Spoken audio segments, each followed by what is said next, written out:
आमला के लाल जुमे के दिन मिंबर शरीफ पर खड़े होकर के बयान फरमाते हैं, ओ मेरे जानिसारो, चाहने वालों, कलमा पढ़ने वालों, जरा सुनो, अगर कोई जुमे के दिन मस्जिद झाड़ेगा, पोंछेगा, साफ करेगा, एक मुट्ठी मिट्टी निकाल के बाहर कर देगा, तो अल्लाह ताला उसे ओहद पहाड़ की बराबर सोना सदका करने का सवाब अता करेगा। अब ओहद पहाड़ के 1 क्विंटल का बताओ, हजारों क्विंटल का। हम और आप सब गए, मगर ये बातें कहां पहले बैठकों में होती थी, ऐसी सब बातें।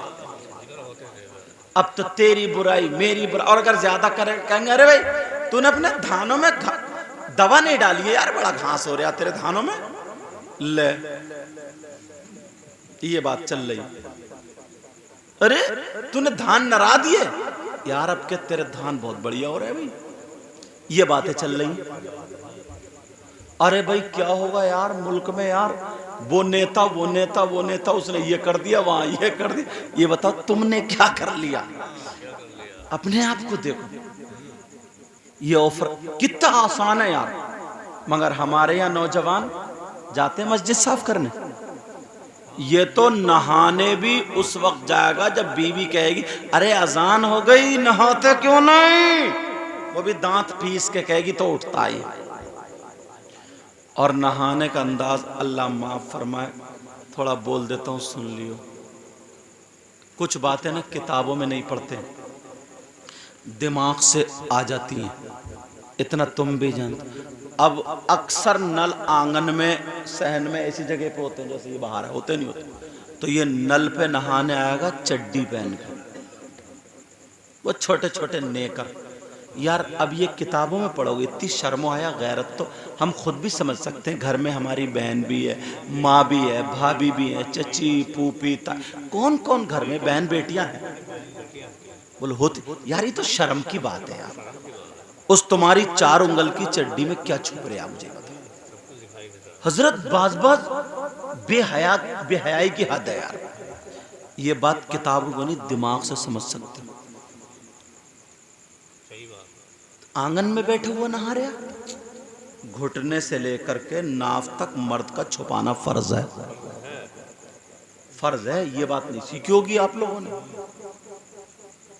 सियासत पे बहुत पड़ जाएंगे, किसी को थाने में पकड़वा देंगे, किसी को पुलिस में पकड़वा देंगे, 10,000 इधर से लगेंगे, 10 उधर से लगेंगे। मस्जिद में चंदा 500 का नहीं दे सकता,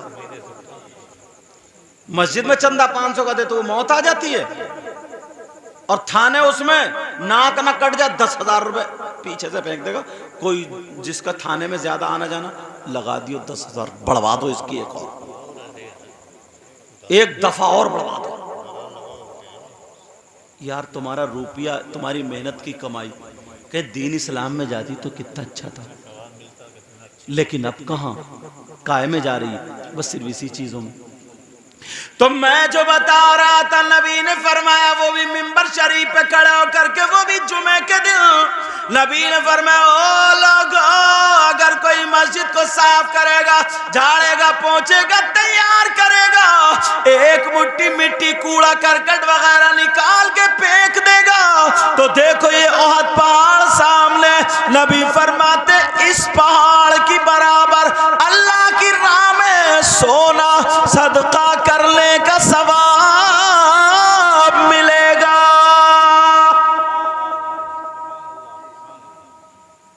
ये बातें आ रही हैं हाथ में, मोबाइल में। और वो लड़के ना अपने इलाके के मुरादाबाद सेट के इधर उधर के वो छोटी छोटी क्लिपें जो मोबाइल बना रहे हैं, गुंडागर्दी की, हंसना खेलना कूदना, और बाज तो इतने बेहूदे हैं। मैंने 2-1 क्लिप सुनी है, माँ बहनों की गालियां बक रहे हैं, जिन चीज़ों का नाम लेना नहीं था, पेशाब की जगह का नाम खुल के ले रहे हैं, टॉयलेट की जगह का नाम खुल के ले रहे हैं, मतलब इतनी बदतमीजी, जैसे गवार इंसान है। और वो हमारे बच्चे सुन रहे हैं और हम ठिट्टे मार रहे हैं, हंस रहे हैं। ये सारी चीजें का टाइम इसमें गुजार रहे हैं। किसी बाप ने नहीं सिखाया अपने बच्चों कि जा अजान होने वाली आधा घंटा जब मस्जिद को तैयार करके आओ, बेटा सजा के आओ। किसी ने सिखाया? नहीं। अगर माफ करियो, यहाँ का मामला तो अच्छे, बास गांव में अगर ना अल्लाह ताला थोड़ा ओहदा देता ना, मस्जिद के सदर बन जाते हैं, तो ये जाते हैं फिर जाकर के कमर पे हाथ रखेंगे और कमर पे हाथ रखेंगे, इमाम साहब तुम्हें ये जाला नहीं दिख रहा? जाला? अरे मोहसिन साहब कहाँ है? तुमने ये वुजू खाना साफ नहीं करा, रेत थूक पड़ी है। अच्छा तुम सदर हो गए तो तुम्हारा मकाम हजरत अबू बकर सिद्दीक से ऊंचा हो गया क्या? मौला कायनात से ऊंचा हो गया? उस्मान गनी हजरत उमर से ऊंचा हो गया? जो 22 लाख मुरब्बा मील का बादशाह, उनसे ज्यादा क्या तुम्हारा मकाम क्या उनसे ज्यादा हो गया? इस टाइम पे लोग मुझे फोन लगाते, तकरीरें सुनते हैं ज्यादातर इस वजह से, समझ रहे? अब एक दूसरे से ये जोड़ के सुनते रहेंगे। तो अब जरा सोचो तुम्हारा मकाम क्या ये ज्यादा हो गया? यार अपने आप को संभालो, अपने आप को संभालो। एक बात बताऊं, देखो जहन में आने वाली बात है तुम्हारे, हम लोगों की सोच देखियो कितनी बदल गई, वाकई सच में सोच बदल गई। बताऊं? अच्छा बताओ, ये छोड़ दो। कोई ये मैक चुरा ले, अल्लाह ना करे ऐसा कोई करे, अगर किसी ने मैक चुरा लिया तो ये मैक वाले भाई उसे इनाम देंगे? कोई किसी की भैंस चुरा के ले जाए उसे इनाम देंगे? सजा देंगे प्रधान जी को, जो नमाजी हाजी जो उसे डांटेंगे, उसकी इस्लाह करेंगे, हिदायत के लिए कहेंगे आज के बाद गलत नहीं। पीटने का कोई बच्चा होगा तो उसे पीटेंगे, इनाम तो नहीं देंगे? या चोर को तुम्हारे यहाँ इनाम दिया जाता? मगर दिया जाता। कोई अगर डकैत हो तो डकैतों को इनाम दिया जाता? नहीं दिया जाता, लेकिन दिया जाता। बताऊं कैसे? तुम्हारी शादी हुई है, बोलो हुई है नहीं हुई है? हुई है। और शादी में जूते चुराए, चोरी तो चोरी है, और चोर का भी मालूम है किसने चुराए। छोटी साली या साला, तुमने कभी थाने को फोन किया आ जाओ साहब चोर पकड़ा गया? इनाम देते हो तुम, इनाम देते हो, कहते हक बताओ तुम्हारा क्या है? वो बच्ची या बच्चा कह रहा है 10,000। अब ये बहनोई साहब कह रहे हैं कि नहीं 8 ले लो। 8 में 10 में झगड़ा था, एक पुराने बेचारे चचा मियाँ आ गए, बोले क्या बात है? बोले ऐसे। बोले अरे यार खत्म करो, 9 में निपटाओ चलो। उन्होंने 9 में निपटाई, इतने में अब्बा आ गए, बोले क्या बात है? बोले नहीं चचा मियाँ तुम खामोश रहो, बेटे की खुशी का दिन है आज, 9 नहीं पूरे 10 दे दो। 10 दे दिए। दुल्हन को बिठाला, कार में लेके चले, बच्चों ने कार घेर ली, लाओ हमारा हक। होता नहीं होता ऐसे? तुमने कभी थाने को फोन किया आ जाओ गर्भवतियों ने कार घेरी है? अरे बताओ, नहीं किया, वहां भी यही झगड़ा। 9 पे फिर बात निबट गई, अब्बा आए बोले नहीं 10,000। अब चलो तीसरी बात सुनो, इमाम साहब ने निकाह पढ़ाया, अब निकाह हुआ, अब इमाम साहब से पूछा तुम बताओ, इमाम साहब बोले 10,000। अब ईमानदारी से बताइए वो इमाम रुकेगा गाँव में? फौरन अब्बा का गुस्सा बढ़ गया, अरे इमाम का दिमाग खराब हो गए, बुलाओ सदर कौन है, बुलाओ सेक्रेटरी कौन है, इमाम के पैसे इतने चल रहे हैं, कहां चल रहे हैं? अरे जरा होश की पियो, चोरों को इस अब्बा से पूछो, तेरी खुशी में आग लगी जा रही थी, तूने चोरों को 10,000 दे दिए, तूने डकैतों को 10,000 दे दिए, और जो हाफिज कुरान है तुम्हारे यहाँ नमाज पढ़ा रहा है, जो इमाम है, अब तुम्हारी खुशी कहां चली गई? अब तुम्हें मौत आ गई है। लेकिन मैं कहना चाहता हूं मुसलमानों, नजरिया कितना बदल गया है। एक ही शादी में चोरों को भरपूर दिया जा रहा, डकैतों को भरपूर दिया जा रहा। अगर वो आ जाए, नाचने वाले ताली बजा बजा के उनको भी दे दिए जाते, भांड आ जाए उनको भी दे दिए जाते। तुम्हारी नजरों में अगर गिरा हुआ है तो फिर इमाम है, इमाम है। अब मुझे बताओ कौन अपने बच्चों को मदरसे में पढ़ेगा? नजरिया बदलना पड़ेगा, हमें अपने आप को बदलना पड़ेगा। जब तक हम नहीं बदलेंगे उस वक्त तक हमारा माहौल बदल ही नहीं। देख लो अपने आप को। एक ही चीज में मैंने तीनों चीजें दिखा दी, तीनों चीजें। और बताऊं, इमाम की ज्यादा में ज्यादा 10,000 11,000 इतनी तनख्वाह होती, तुम्हारे यहाँ भी इतनी होगी, इससे ज्यादा नहीं होगी। इतनी होती है 10-11। अच्छा, एक आदमी वो कारीगरी नहीं सीखा, राज मिस्त्री नहीं सीखा, बेड वगैरह बनाना, बिल्डिंग में सोफा वगैरह बनाना नहीं सीखा, कुछ भी नहीं सीखा, खाली घसकुदा, मतलब कुछ भी नहीं सीखा, कुछ भी नहीं सीखा, बिल्कुल कुबड्डा। वो मजदूरी करने जाता, कितने मिलते हैं? 500 रुपये। राजगीर है तो 700, जैसे जैसे है वैसी बढ़ती है। मैं तो बिल्कुल कुबड्डे की बात कर रही हूं। कुबड्डा लफ्ज हमारी तरफ इस्तेमाल होता है, यहाँ गाली वाली तो नहीं है। अच्छा, समझ लियो, अगर माफ कर देना कहीं लफ्ज गलत हो जाए, कभी कभी ऐसा हो जाता है। और मैं भी कोई विदेश का थोड़ी हूं, समझे? मतलब बिल्कुल एकदम अनाड़ी, बिल्कुल बेकार। उसकी कितनी तनख्वाह है, वो कितनी मजदूरी? 500 रुपए। रोजाना शाम को बच्चों में आके सोता है, बच्चों में रहता है, अपने बच्चों को देख रहा है, माँ बाप को देख रहा है। 500 रुपए। अब 500 रुपए से जोड़ियो एक महीने के 15,000 रुपए। यार जरा सीने पे हाथ रख के बताओ, इस इमाम ने हिफ्ज करके इतना बुरा कर लिया, इसने मौलवियत मदरसे में पढ़ के इतना गुनाह कर लिया। ये आलिम हो गया, हाफिज हो गया, कारी हो गया, इसने इतना गलत काम कर लिया कि तुम इसके बच्चों का भी गला घोट रहे हो, इसका भी गला घोट रहे हो। ऐसा करो, इनको फांसी दे दो। कल को कौन पढ़ाएगा अपने बच्चों को? अरे यार, उसकी बीवी है, उसके बच्चे हैं, उसके रिश्तेदार, 8 दिन में वो 1 दिन घर जाता है। उसके यहाँ तो हरज मरज होगा ना, उसकी बीवी के भी तो शौक होंगे, उसकी बीवी तो चाहेगी मेरा शौहर मेरे मैके जाए या रिश्तेदारी में जाए।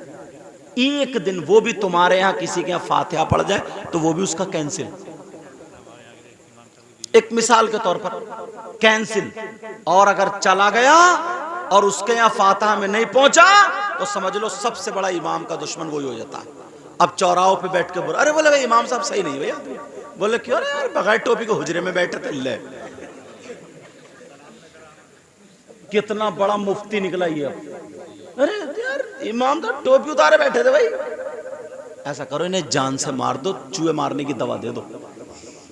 अरे यार सोचो तो जरा, इसने यार 8-10 साल मौलवियत पढ़ी, ये दीन और इस्लाम का काम कर रहा, इतना बुरा कर लिया। एक बिल्कुल कुबड्डा अनाड़ी 15,000 रुपए कमाए, और वो भी शाम को रोजाना अपने बीवी बच्चे माँ बाप में रहे, और ये 8 दिन तुम्हारे यहां मस्जिद में रहे, और वो भी जो आदमी आए सुना के चला जाए, जिसके समल के अत्तहियात के तलफ्फुज ना हो वो इमाम पे हुकूमत चलाए। अब बताइयो, जो रहबर थे, जो इमाम थे, उनको तुमने नौकर और गुलाम बना दिया, तो ऐसी कौम आगे बढ़ सकती है? बोलो, ऐसी कौम आगे बढ़ सकती है? नहीं बढ़ सकती। कौन पढ़ाएगा अपने बच्चों को?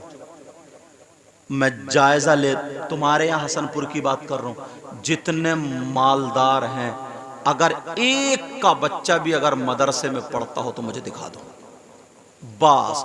और अगर पढ़ता भी होगा तो माँ भी मालूम है किस बच्चे से कहती है? जो थोड़ा टेढ़ा भेड़ा, जो अच्छा नहीं है, बोले इसे तो हाफिज बनाऊंगी, हाफिज जी बनाऊंगी, इसे हाफिज जी। जरा अंदाजा लो यार। और अगर यही तनख्वाहें ज्यादा हो जाए, उसने कौन सा ऐसा यार जुर्म कर लिया हजरत मौलवियत पढ़ने के बाद? कौन सी ऐसी बुराई आ गई उसके अंदर?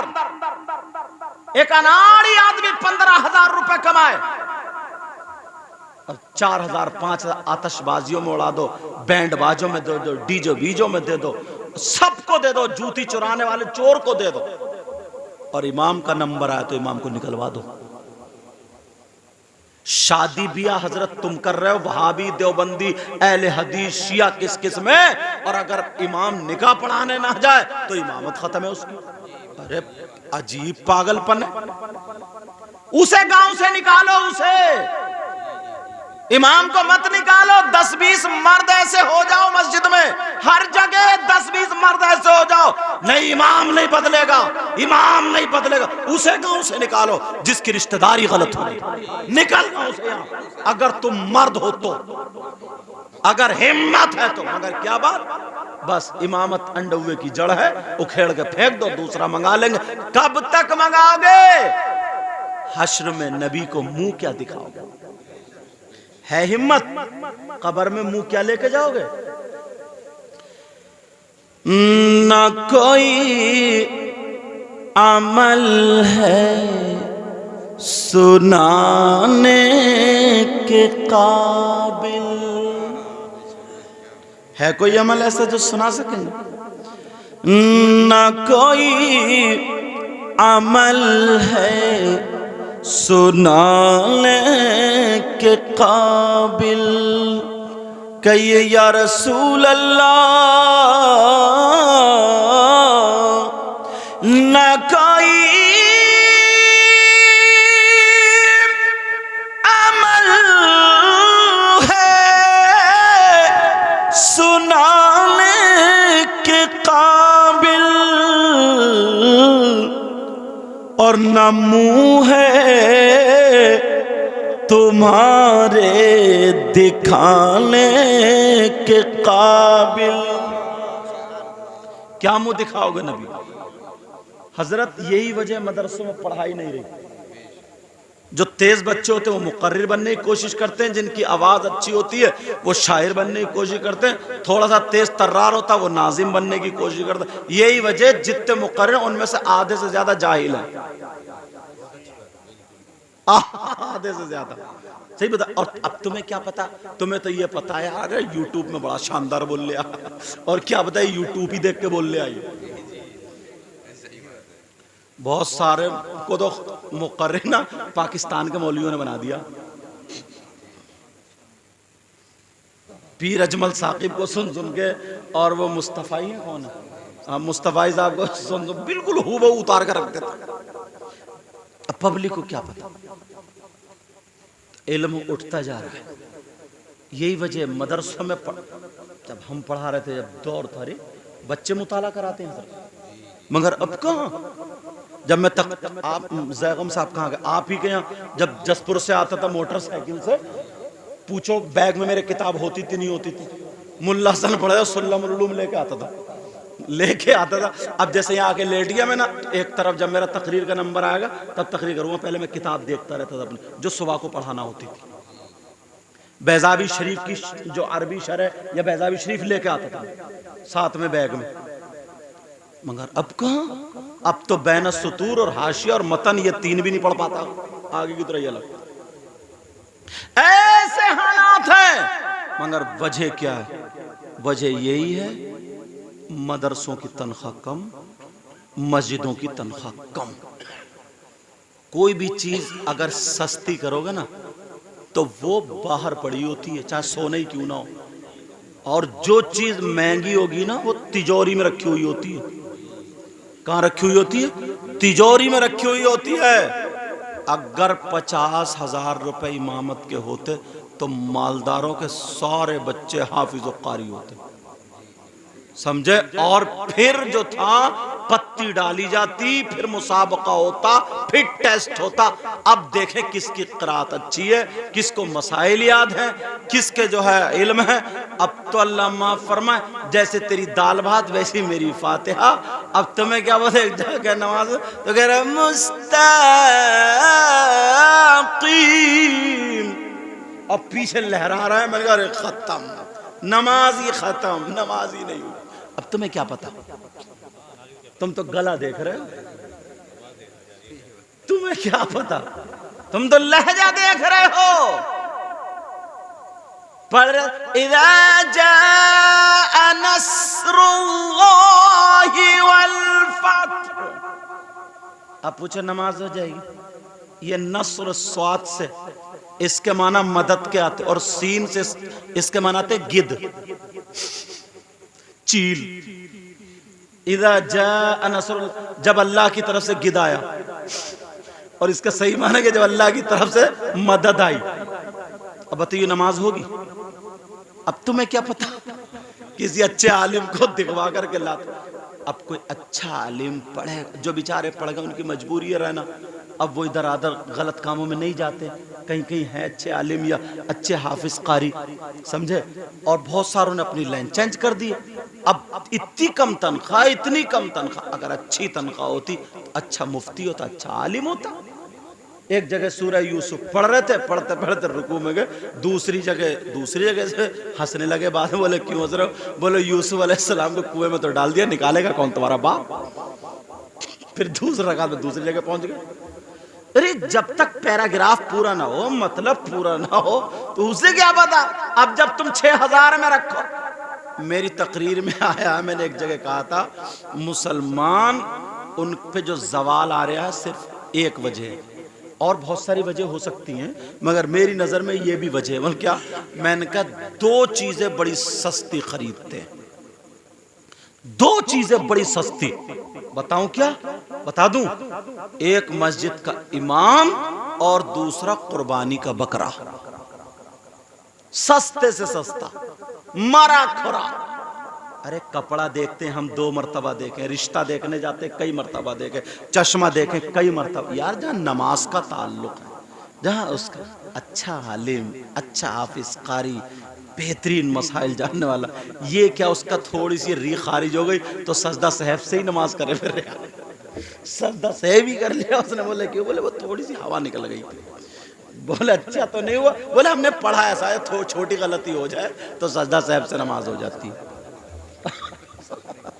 अंदाजा लगाया। ऐसे हालात, बात आगे निकल गई। ऑफर चल रहे थे, ये तो तुमने सुना होगा, नबी ने फरमाया वो भी मिंबर शरीफ पर, अगर जुमे के दिन जो मस्जिद को जाकर के साफ करेगा, एक मुट्ठी कूड़ा करकट वगैरह निकाल के फेंक देगा, तो नबी फरमाते उसे ओहद पहाड़ की बराबर सोना सदका करने का सवाब मिलेगा। ये 3-4 बातें हुई हैं, करोगे अमल? तकरीरों में अगर धीरे धीरे धीरे धीरे धीरे ऐसे सुनते रहो ना तो काम बन सकता है। आजकल लोग हज कर रहे हैं, अल्लाह हम सबको हाजी बना। मुझे लगता है 4 लाख रुपए का खर्चा एक हाजी का, कमो बेश 2-4 हजार इधर ही होगा।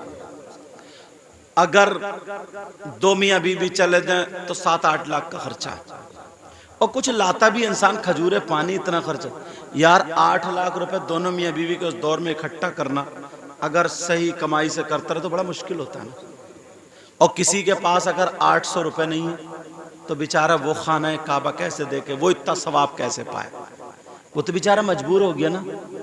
मगर अगर इजाजत हो तो एक ऑफर बताऊं, और तुम तो मुझे लगता है अगर तुम्हारी 2-4 साल जिंदगी हो जाए ना तो सैकड़ों मर्तबा हज का सवाब पा जाओ। अरे बड़ा आसान सा ऑफर है, अगर इजाजत हो तो बता दो। आम के आम और गुठलियों के भी दाम, मगर करो तभी तो, नहीं करो तो सब बेकार है। औरतों की आवाज बहुत ज्यादा आ रही है, औरतों की आवाज नहीं आनी चाहिए।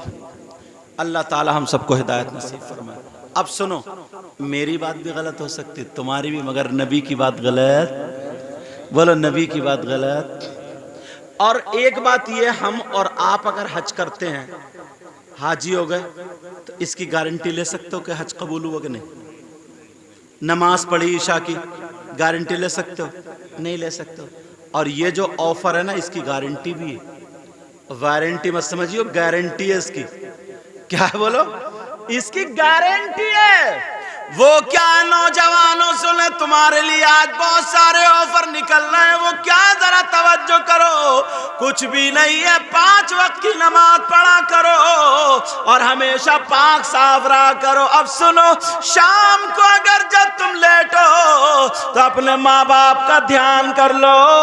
अगर किसी पे कोई बिस्तर नहीं है तो दे दो, और जब सो जाए सुबह को जब उठो तो उठ करके पैर पहले माँ बाप का दीदार कर लो, मुस्कुरा लो, सलाम कर लो, उनके दिल को खुश कर लो।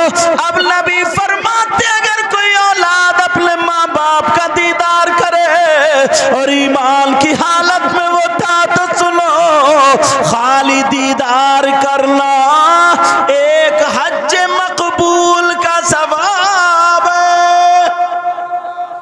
क्या बोलो? हज मकबूल।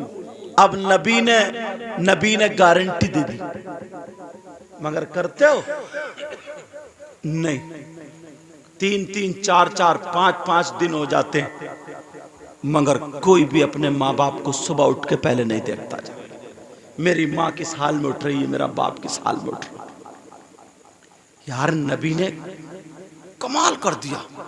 ऐसा ऐसा फरमान जिसमें 4 लाख रुपए लग रहे हैं, और उसका भी पक्का पता नहीं कि कबूल हुआ कि नहीं हुआ, और इसका पक्का पता। नबी ने हज मकबूल कहा, मकबूल हज। यहां एक बात आ रही, जो लोग हज करके आते हैं ना, उनके बारे में किसी ने पूछा हम कैसे पहचाने, कुछ निशानियां तो होंगी कि किसका हज कबूल हुआ किसका नहीं हुआ। तो बाज़ उलमा ने लिखा कि हाँ कुछ पहचानियां। उसमें सदरुल अफाजिल सैयद नईमुद्दीन मुरादाबादी ने भी इशारा किया। क्या किया?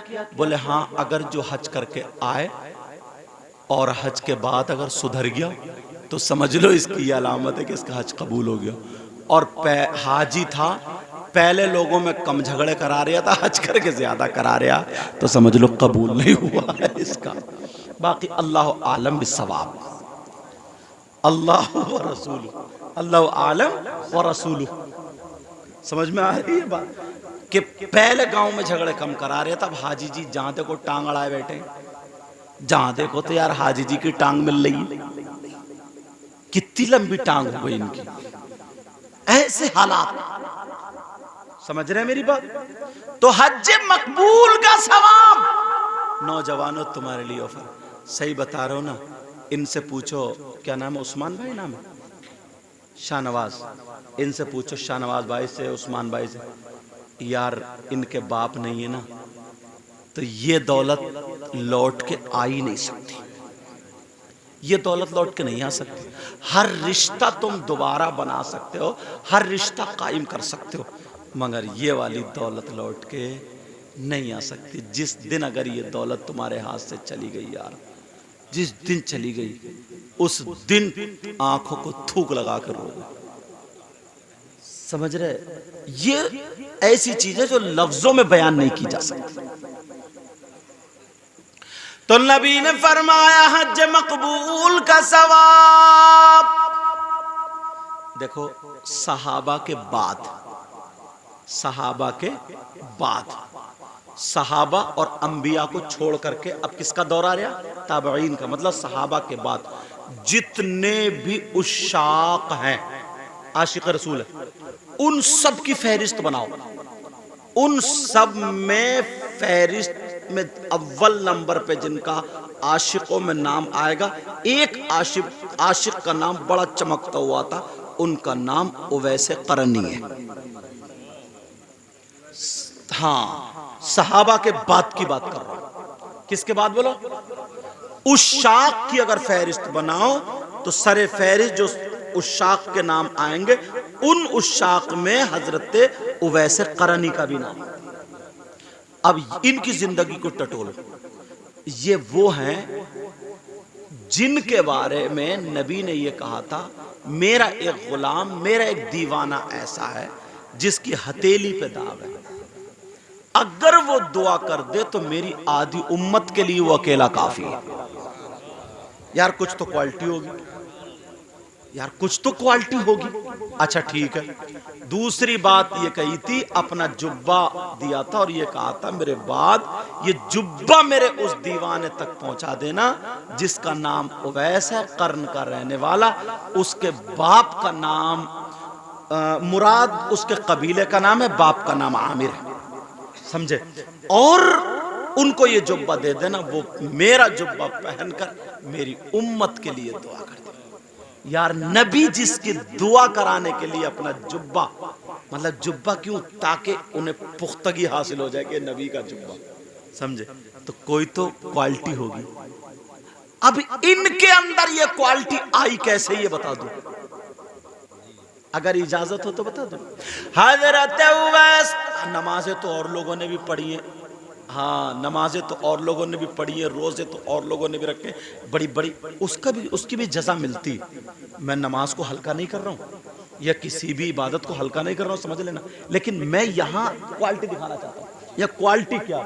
हजरत उवैस करनी के बाप का इंतकाल हो गया था, माँ बची थी सिर्फ, वो भी अंधी थी। क्या थी? लैट्रीन में जाना, अपनी माँ का हाथ पकड़ के ये बेटा उवैस करनी लेके जाते थे। अपनी माँ के कपड़े धोना उवैस करनी, अपनी माँ के सर में तेल डाल के कंघी से जुएं निकालना उवैस करनी। 20 साल का जमाना नबी का पाया। शाहनवाज भाई और उस्मान भाई और मुजाहिद भाई, इस्लाम भाई और फुजैल भाई, पांच भाइयों, तुम्हारी माँ भी मौजूद है ना भी माँ? मौका है यार, उनके दिल पे इतना एहसास नहीं आना चाहिए कि मेरा शौहर नहीं है तो मेरी औलाद नहीं सुन रही है। पहले तुम भले उनके अपने बाप की मौजूदगी दरादर, लेकिन अब तुम्हें माँ की डबल सुननी पड़ेगी, समझ रहे मेरी बात? हजरत उवैस करनी ने मेरे नबी का 20 साल का जमाना पाया, यानी उवैस करनी और नबी का जो हम जमाना थे वो 20 साल का था। यार इतना बड़ा आशिक, इतना बड़ा आशिक, इतना बड़ा आशिक कि मेरे नबी के नाम को ले लेकर तड़पता था, रोया करता था, मगर 20 साल में नबी का दीदार करने नहीं गए। क्यों नहीं गए? इसकी भी कोई वजह, इसलिए उनकी मां की जिम्मेदारी उन्हीं पर थी। अगर मैं कर्न के जंगलों से वहां मदीना शरीफ जाऊं तो 2 दिन या 4 दिन लगेंगे, 2 दिन इधर से 2 दिन उधर से, तो मेरी मां का क्या होगा? जिस नबी का दीदार करने जाऊंगा उसी नबी ने फरमाया औलाद के लिए जन्नत उसकी मां के कदमों के नीचे, अल जन्नत तहत अक़दामिल उम्महात। जन्नत किसके नीचे? मां के पांव तले। अच्छा, नबी ने ये क्यों कहा पांव के तले? इसलिए जब पांव का ये आलम है ना, तो नबी के वो माँ के सर का आलम क्या होगा, हाथ का आलम क्या होगा? पांव का कहते नहीं है मेरे पांवों पे नाक रगड़ा, पांव पे, तो इसका मतलब सबसे नीचा हिस्सा, तो फिर और उनकी माँ का मकाम क्या होगा? तो हजरत उवैस करनी 20 साल तक नहीं गए। एक दिन ऐसा है ना, हजरत उवैस करनी वहां बैठे हुए रो रहे थे और सिसकियां ले रहे थे, माँ इधर, लेकिन माँ की आंखें नहीं थी, कान तेज हो गए। बोली उवैस, ओ उवैस। कहा जी माँ। मेरे लाल तू रो रहा है, तेरी सांसें बुलंद हो गई, तू रो रहा? माँ हाँ। कहा मेरे लाल अभी तेरी माँ जिंदा, बोल क्या चाहिए तुझे? माँ आका की याद आ रही है, याद तड़पा रही है, याद आ रही है। लिल्लाह हटा दीजिए पर्दा रुखे अनवर से, प्यार से बोलो सुभान अल्लाह। लिल्लाह हटा दीजिए पर्दा रुखे अनवर से, और दीदार के तालिब हैं सरकार ये दीवाने, और दीदार के तालिब हैं सरकार ये दीवाने। माँ बोली मेरे लाल क्या नबी का दीदार करोगे, करना चाह रहे हो? कहा जी। कहा जा, मैं इजाजत देती हूँ। कहा नहीं माँ, तुम कैसे लैट्रीन बाथरूम खाना पीना कैसे करोगे, तुम्हें तो दिखता भी नहीं। नहीं बेटा मैं इजाजत देती हूँ, जाओ। कहा नहीं माँ मैं नहीं जा सकता, आपको छोड़ के नहीं जाऊँ। अब माँ ने हुक्म दिया, ये मेरा हुक्म है, जाओ। अब यह मजबूर हो गए, यार माँ का हुक्म, वरना नाफरमानी में आ जाएगा। कहा माँ अपना हुक्म वापस ले लो ना। माँ आका सब जानते हैं, आका सब जानते हैं, मेरी जन्नत तो आपके कदमों के। माँ मेरी हिम्मत नहीं हो रही, आपको छोड़ के कैसे। माँ ने कहा मेरे लाल जा जा। हजरत उवैस करनी माँ के हुक्म पर चले। एक तरफ तो खुशी अंगड़ाइयां ले रही थी और दूसरी तरफ माँ का गम। ऐसे मोड़ पे आके खड़े हो गए, दरवाजे तक गए। माँ ने फिर आवाज, कहा उवैस, कहा जी माँ। कहा बेटा जा रहे हो? कहा जी माँ आपका हुक्म है, रुक जाऊं? कहा नहीं मेरे लाल। अब माँ का दिल भर आया। यार माँ वो होती है ना शाहनवाज भाई, अपने मुंह का लुकमा निकाल के माँ खिला देती। छोटे छोटे जब तुम होगे ना, इतने बड़े तुम्हारे बच्चे इतने बड़े, बाप एक मर्तबा को झूठा जल्दी नहीं खाता है, मगर माँ अपने बच्चों का झूठा खा लेती है।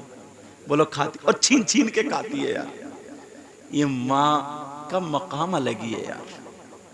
माँ की, बाप के सामने ना एक मर्तबा वो पोटी कर दे और एक मर्तबा उसके हाथ को लग जाए तो बाप घिनी आ जाते है, मगर माँ इन्हीं हाथों से 2 साल तक 3 साल तक अपने हाथों से अपनी औलाद की उसने पोटी, लेटरीन वगैरह गिलाजत धोई है, नाक थूक साफ किया, और उतने ही सुरमा लगा लगा के चूमती और सीने से लगाती है, प्यार करती है, चूमती। यार माँ का जवाब नहीं ला सकते थे। अब माँ का, उवैस करनी की माँ का ना दिल भराया। कहा बेटा उवैस जा रहे हो? कहा जी मैं जा रहा हूं। अब माँ थोड़ी सी कांपी। कहा मेरे लाल जा रहे हो, मगर मेरी एक बात सुन लो बेटा, रास्ते में कहीं मत रुकना, सीधे जाना, और जब नबी की चौखट पे पहुंच जाओ ना तो नबी की चौखट को चूमना, और अगर नबी मिल जाए ना तो अपनी अंधी माँ का सलाम कह देना, और नबी का दीदार करके जी भर के दीदार कर लेना, और करके फौरन मेरे पास आना, क्योंकि मैं एक एक लम्हे के लिए अपने बेटे के लिए तड़प रही हूं। और सुनो बेटा, अब ये बात कितनी कांटे की है। कहा मेरे लाल अगर नबी घर में ना हो ना तो इंतजार मत करियो, फौरन आ जाइयो, इसलिए तुम्हारी माँ का दिल फटा जा रहा, जुदा नहीं करने दिल जा रहा, रुकना मत, आ जाना। अल्लाह, हजरत उवैस करनी चलते चले जा रहे, कह रही है अल्लाह मेरी माँ की हिफाजत करना। अब समंदरों से गुजर रहे, पहाड़ों से गुजर रहे, अब नजर में यही आया मैं आका से मिलने जा रहा हूँ। ऐ समंदर तू भी मेरे नबी के सदक़े में बना, पहाड़ों तुम भी उसी नबी के सदक़े में बने, ऐ जमीन आसमान तुम भी नबी के सदक़े में बने। जिसकी तर्जमानी आला हजरत ने यूं फरमाई, जमीनों जमा तुम्हारे लिए, मकीनो मकान तुम्हारे लिए, चुनीनो चुना तुम्हारे लिए, और बने दो जहां तुम्हारे लिए। यार इतना बड़ा आशिक झूम के जैसे मदीने पहुंचा था, झूम गया। मदीने की दीवारों को चूम रहे, इधर चूम रहे उधर चूम रहे, और नबी की चौखट पे पहुंच गए, नबी की चौखट चूमी। आवाज देने का अंदाज बड़ा प्यारा था। अब नबी की चौखट पे खड़े होकर कह रहे अस्सलातु वस्सलामु अलैका या रसूल अल्लाह। तुम अगर किसी के घर जाया करो ना, खांस के जाया करो, या दरवाजे पे खड़े होकर इस्लामी तरीके से सलाम किया करो। अगर जवाब आ जाए तो आगे कार्रवाई, जवाब नहीं आए तो इंतजार करो, फिर सलाम करो। अगर जवाब आ जाए तो आगे कार्रवाई, अगर नहीं आए तो फिर इंतजार करो, तीसरी मर्तबा फिर सलाम करो। अगर तीसरी मर्तबा जवाब ना आए तो फौरन वापस आओ, अंदर नहीं। मगर हमारे यहाँ क्या होता है, माँ बहनें घर में है ना अपने, वो कभी दुपट्टा सर पे नहीं है, या बेचारी किस हाल में बैठी, चूल्हे पे जाके कहेगा कलुआ कहाँ गया कलुआ, अरे भूरा कहाँ गया भूरा। चूल्हे पे जाके बीबी के पास खड़े हो गए। तरीका सीखो, तहजीब सीखो, किसके घर की कौन बहन बेटी किस हाल में, पहले खांसो लोगे उसे होशियार कर दोगे तो वो अपने हिसाब से कपड़ों पर संभाल लेगी। बोलो ये तरीका है नहीं। मेरे नबी के गुलाम खड़े होकर के कह रहे अस्सलातु वस्सलामु अलैका या रसूल अल्लाह। जवाब नहीं आया, दिल धड़कने लगा, अरे कहीं ऐसा तो ना हो नबी मौजूद ना हो। दूसरी मर्तबा फिर का जवाब नहीं आया। तीसरी मर्तबा जब कहा तो मोमिनों की माँ हजरत आयशा अंदर से बोल पड़ी, कहा कौन है? नबी नहीं है। कौन है? कहा मैं उवैस हूं, नबी का गुलाम उवैस हूं। आका का गुलाम समझ गई हजरत आयशा की आवाज। वो तो माँ थी ना मोमिनों की, उम्महातुल मुमिनीन है, वो तो नबी की बीबियां जो समझ गए। कहा कौन? कहा उवैस।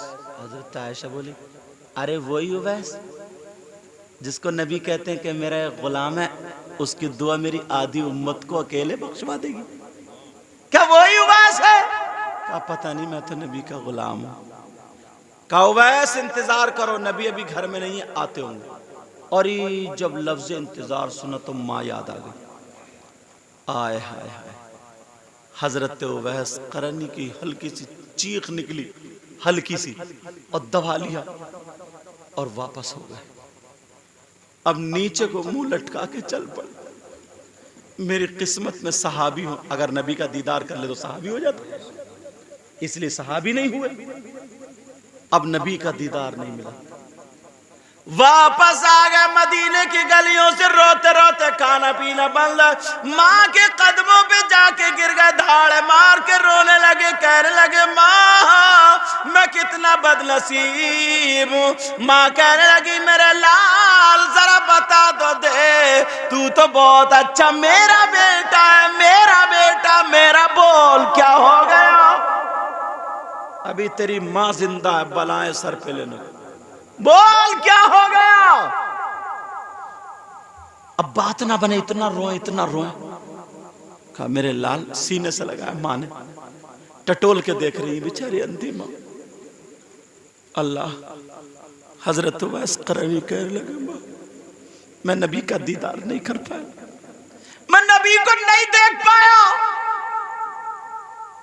कहा मेरे लाल तू इतना सफर करके गया था, थोड़ी देर रुक जाता, इंतजार कर लेता। माँ कैसे रुक जाता? जिसकी माँ घर पे इंतजार कर रही हो और जिसकी माँ ने हुक्म फरमा दिया इंतजार मत करना जाना, माँ ने अपना कलेजा पकड़ लिया। ओ मेरा बेटा इतना बड़ा वफादार है, कहने लगी ओ अल्लाह तू मेरे बेटे की बातें सुन रहा है, ऐ अल्लाह सुन रहा, तू इसका मकाम इतना ऊंचा कर दे, दुनिया में